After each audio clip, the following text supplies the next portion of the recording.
Jedburgh teams exploited that disproportion. They helped resistance units focus on rail disruptions that forced German movement onto roads that were visible to air power and easier to ambush. They encouraged attacks on communications infrastructure that slowed German coordination and made local commanders more cautious. They coordinated supply drops that transformed small groups from lightly armed patriots into fighters capable of sustained action. And they fed intelligence back to Allied headquarters, turning local observation into operational awareness. This is where the three-person team concept becomes easier to understand. A Jedburgh team didn't need to be large because it wasn't the mass. The mass was local. The team was the link, the radio, the planning discipline, the ability to translate a fast-changing front into actionable priorities behind the lines. And that's the real story device. Jedburgh isn't a raid. It's a network that learns in real time. But learning in real time has a cost. As resistance action increases, German security forces become more aggressive. They impose curfews, run sweeps, pressure villages, and try to roll up networks from the edges. For Jedburgh teams, every successful operation creates a new problem: how to keep the network alive long enough to matter again tomorrow. So the teams adapt. They move constantly. They rotate radio sites. They shorten transmissions. They rely on compartmentalization, so one compromise doesn't unravel an entire region. They lean on local knowledge, the back roads, the safe houses, the social terrain that outsiders can't read. The work becomes less like a sequence of missions and more like survival while maintaining output, continuous disruption without catastrophic exposure. As the Allies push deeper into France, Jedburgh's value also shifts toward consolidation. Resistance networks that were effective in harassment now had to transition, sometimes painfully, into a different role, supporting stabilization, guiding Allied units through local terrain, identifying remaining German pockets, and preventing chaos from filling the vacuum of liberation. That transition carried tension. Some fighters wanted to keep operating independently. Some expected immediate political recognition. Some had scores to settle. Jedburgh teams, while military in purpose, were forced to navigate these realities because operational success depended on local cohesion. A network that fractures at the moment of victory can still produce tragedy. Here's the uncomfortable truth: behind-the-lines warfare doesn't end cleanly when the front line moves. At the operational level, Jedburgh's turning point is the shift from isolated acts to synchronized pressure aligned with major Allied offensives. When sabotage and ambushes are timed to moments of maximum German movement, reinforcement pushes, withdrawals, regrouping, small actions gain strategic weight. A bridge destroyed at random is a headline. A bridge destroyed on the night a division needs it is a turning point. And that's the payoff Jedburgh sought: to force Germany to fight the campaign with broken timing.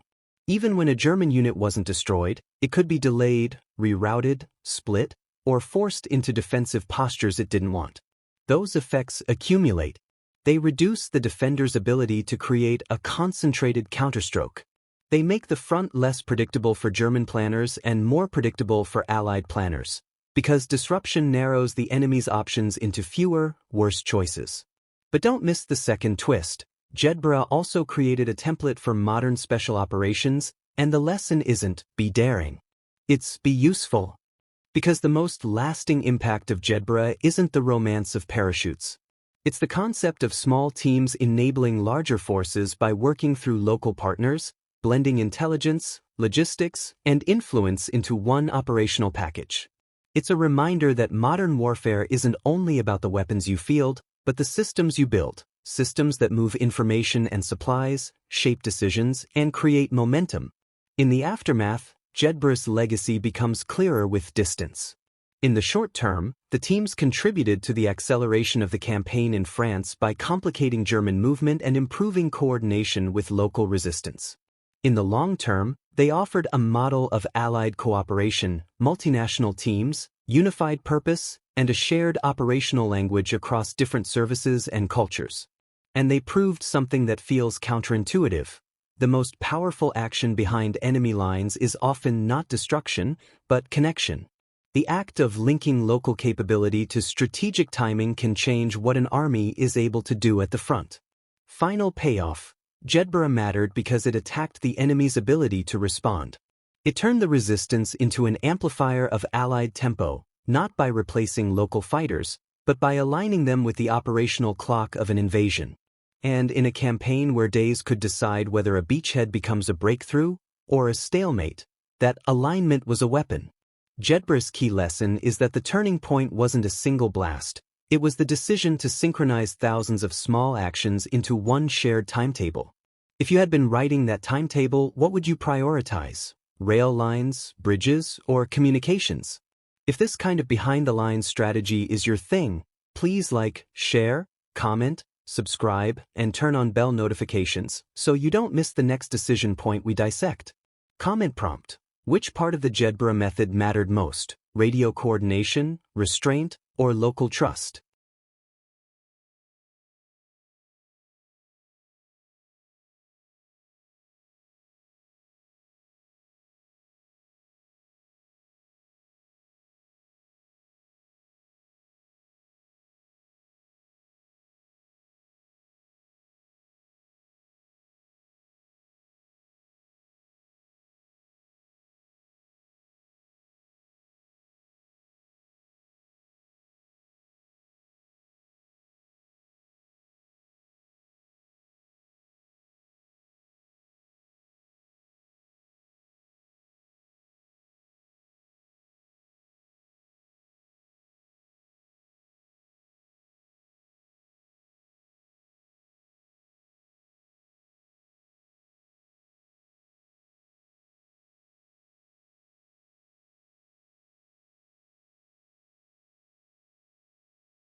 By the end of the daylight battle on February 27th, the Allied ABDA fleet has already taken punishing damage and lost cohesion. The convoy is still the objective, but the Japanese escort has turned the fight into a denial battle, blocking access rather than merely trading fire. Now night has fallen, and Doorman chooses to press on despite scattered ships, strained communications, and a sea that punishes navigation errors. The stakes are unchanged: stop or delay the invasion of Java, or watch the Dutch East Indies fall and the strategic map of the Pacific tilt even further. The night phase is where doctrine becomes destiny. In daylight, surface battles can feel like a contest of gunnery and maneuver in open water. At night, the engagement becomes a test of preparation: how crews handle identification, how officers maintain formation discipline, how quickly weapons teams can act without perfect visibility. The Japanese escort forces had a specific advantage here: a practiced approach to launching torpedoes at long range under low visibility, then repositioning to strike again. This method doesn't require a dramatic close-in brawl. It requires patience, timing, and confidence that the enemy will continue moving along predictable paths. And the Allied fleet, in trying to reach the convoy, had to keep moving, had to take those paths. One by one, the situation tightens. A ship separated from the formation becomes vulnerable. A delayed turn puts a cruiser where a torpedo spread is expected to pass. A brief radio silence, intended to reduce detection or confusion, can instead prevent a warning from reaching the ships that need it most. Rehook. The twist is that the most lethal weapons in this battle don't need direct hits on the convoy. They only need to hit the escorts trying to reach it. Then the night delivers what the daylight only threatened: a sudden, violent reversal. Long-range torpedoes enter the fight not as a last resort, but as the centerpiece. They are launched into predicted lanes, into the spaces where an enemy must pass if it continues its mission. Unlike gunnery, a torpedo's danger isn't visible until it's too late, especially in darkness, when a wake is hard to spot and a warning may arrive seconds before impact. When the decisive hits occur, they don't just damage ships. They shatter command and clarity. A flagship in trouble doesn't only lose firepower, it loses the ability to coordinate an already fragile multinational force. A cruiser sinking in darkness pulls escorts away for rescue or collision avoidance, further scattering the formation. And because this is a fleet action with limited air cover and no safe nearby harbor, withdrawal doesn't mean safety. It means attempting escape through waters that the enemy can patrol, through straits and approaches that can become ambush points. In the immediate aftermath, the battle's meaning becomes brutally clear: the escort screen has held. The Allied force has been pushed back and broken. The convoy's route to Java is no longer contested by a coherent fleet. Rehook. The most important outcome isn't the sinking itself, it's the space created for the invasion to land on schedule. Within days, the story expands beyond one engagement and becomes a chain reaction. Java's defenders now face landings with fewer naval options to disrupt supply lines. Even a single surviving cruiser matters less when it cannot operate without air cover and when Japanese forces control nearby airfields. The Japanese can land troops, move supplies, and consolidate positions faster than the defenders can respond. And the sea isn't finished collecting ships. The retreating Allied survivors run into follow-on actions, confused night passages and encounters near choke points where the remaining Allied cruisers and destroyers try to break out. This is where the Battle of the Java Sea becomes more than a single date. It becomes the opening act of a rapid collapse of naval resistance in the region, the grim sequence of engagements that remove the last Allied surface threat near Java. From a strategic perspective, this matters for three reasons. First, resources. The Dutch East Indies oil and port infrastructure become available to Japan, at least in the near term, adding depth to its wartime logistics. Even damaged facilities can be repaired. The key is control. Second, routes and basing. With Java and surrounding approaches under Japanese control, Allied movement becomes constrained. Any counteroffensive now requires longer supply lines, new bases, and time to assemble a force capable of returning. Third, doctrine and adaptation. The Allies learn, painfully, that mixed fleets without unified communications, air cover, and shared procedures are at a severe disadvantage against a well-drilled opponent. The lesson isn't that coalition warfare is impossible, it's that coalition warfare requires systems built before the crisis, not during it. Rehook, here's the deeper lesson. This battle didn't end Allied resistance because the Allies lacked courage. It ended it because they lacked a unified way to fight at sea. Now comes the turning point in the larger story, the Allied shift in how they intend to fight the war across the Pacific. After the early 1942 disasters, Allied strategy increasingly moves toward strengths that don't require exposing vulnerable surface fleets in contested waters. Carriers, submarines, and land-based air power begin to define the next phase. Not because surface ships become irrelevant, but because surface ships operating without air superiority become liabilities. Submarines, in particular, offer a different kind of pressure. They can threaten supply lines without needing to defeat escorts in a set-piece surface engagement. They can stretch an enemy's defensive commitments across wide oceans. They can create uncertainty, an intangible but powerful strategic weapon. And carriers, when massed and protected, can provide the air cover that the ABDA fleets lacked. Air power changes everything. It expands reconnaissance, controls engagement range, and makes convoys vulnerable long before ships can reach gunnery distance. In that light, the Battle of the Java Sea becomes a signpost, the end of an era of desperate surface fleet interception without air cover, and the beginning of a more methodical, system-based approach to Pacific warfare. Rehook. The twist is that defeat can be instructive, if a navy survives long enough to apply the lesson. There's also a human dimension that matters for the documentary payoff. Coalition sailors fought in unfamiliar formations under leadership structures that were still forming. Crews had to trust signals they didn't always interpret the same way. They faced an enemy that had momentum, preparation, and initiative. In this environment, even competent decisions can look foolish in hindsight because the variables were stacked against them. But the mission wasn't irrational. The logic, delay the invasion by time, complicate Japan's timeline, was strategically sound. The tragedy is that the tools available were insufficient for the job as defined by the calendar. And that calendar was relentless. The Japanese advance in early 1942 had a rhythm: seize an airfield, extend coverage, strike the next objective, repeat. The Allies couldn't match that rhythm yet, not until industrial output, training pipelines, and operational coordination matured later in the war. So the final payoff is not just Java fell. It's what that fall forced next. It forced the Allies to accept that early 1942 would be about survival and delay, not immediate reversal. It forced a reevaluation of how surface fleets operate under air threat.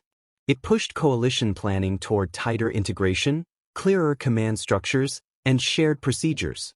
And it demonstrated that the Pacific War would not be won by a single heroic interception, but by building systems, reconnaissance, logistics, air cover, training, that could outlast an enemy's early momentum. Final payoff line. The Battle of the Java Sea didn't just open a route to Indonesia. It closed the door on a hurried, improvised defense, and pushed the Allies toward a new kind of war that would eventually roll back the perimeter, step by step. If you had been in Doorman's position, would you have pressed into the night anyway, or saved the fleet for a different kind of fight? If this story made you see the early Pacific War in a new light, hit like, share it with a friend who loves naval history, subscribe, and turn on the bell so you don't miss the next turning point. Comment below, which single decision mattered more here, pursuing the convoy after dark, or attempting to fight as a coalition before the system was ready?